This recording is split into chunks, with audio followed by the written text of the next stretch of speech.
almost all the economic team, they are all from Lagos or Southwest. So if they decide, they can just go and have a meeting and they will be speaking Yoruba, taking minutes in Yoruba, implementing policy in Yoruba. And nobody can say anything. Because as far as I'm concerned, Tinubu has conquered Nigeria. If not, why are we concentrating? That's why right from the onset, I've stated unequivocally that we should not, under any circumstances, allow this thing to be happening like this. You see, a lot of issues, central bank, most of this have been dismantled from here, taken to Lagos, customs, dismantled, taken to Lagos.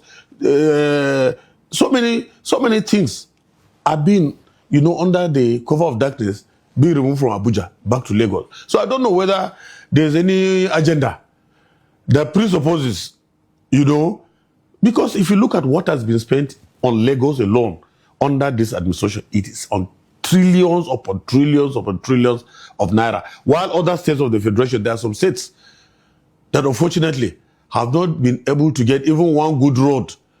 I can tell you for free, the Adamawa state, if you see, water has been cutting off the roads and what have you, of which I'm talking based on experience from my state.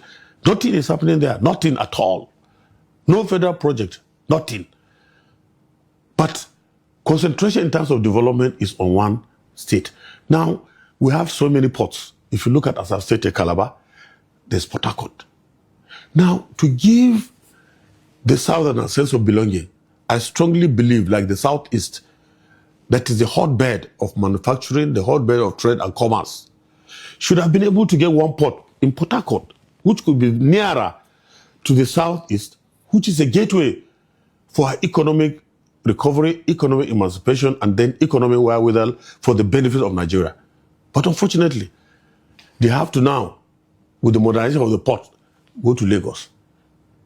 Now, there is need for us to have the expansion of these ports in Port Harcourt and Calabar, so that at least we have that national reflection. As Nigerians, this democracy is for everybody. It's not for the Southwest. Southwest alone cannot produce this president, I can tell you. So, Dr. Modibo, this brings me to my next question concerning accountability and transparency. I mean, we're talking about public funds here, and Nigerians, will be the one to, pay this amount. So do you think that full details of the agreement should be made public so that Nigerians will be aware that, this is the agreement, this is how clear it is, the monies that will be put in, the monies that will be spent, because we're talking about public funds here. So accountability and transparency needs to come first. You see, I've followed, the threshold of the discussions. I've followed it critically. I watch on television. I've been glued. I watched what has happened. All the things that have been happening. You see, it's so sad that you carry this kind of people, 137. Look at the vandalism of the economy. You take them to London. Some don't have anything to do with. Some have even gone there. They have not done anything. It's only to start clapping. When the president comes, they'll line up and start shaking hands. That is all. Have we been able to look critically at other areas of importance? Because to me, this deal, Madam Muna, is just a one-way this thing. So does it mean that, look, the Minister of Finance and Minister of Foreign Affairs or Minister of Economy could have done this at a bilateral level with the ministers in this thing? I strongly believe we would have looked elsewhere, like China. China could have even offered us, or Asian countries, they could have even offered us more beneficial projects of this magnitude at a lesser cost. But we've gone to London, we've gone to Britain.